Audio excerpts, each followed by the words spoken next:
বাংলার মুখ আমি দেখিয়াছি, তাই আমি পৃথিবীর রূপ খুঁজিতে যাই না।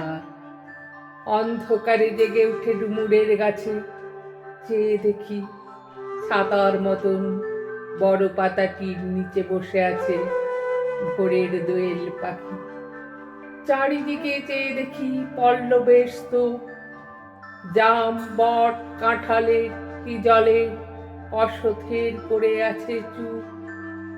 ফণি মনসার ঝোপে সটিবনে তাহাদের ছায়া পড়িয়াছে।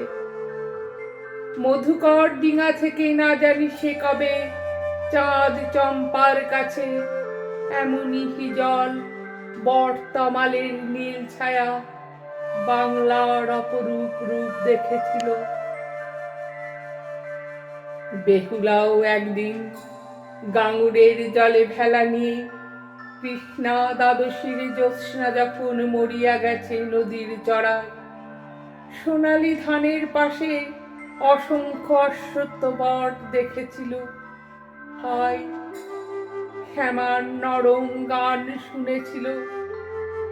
একদিন অমরায় গিয়ে ছিন্ন খঞ্জনার মতো যখন সে নেচেছিল ইন্দ্রের সভায়, বাংলার নদী, মাঠ, ভাট, ফুল ঘুঙুরের মতো তার কেঁদেছিল পায়।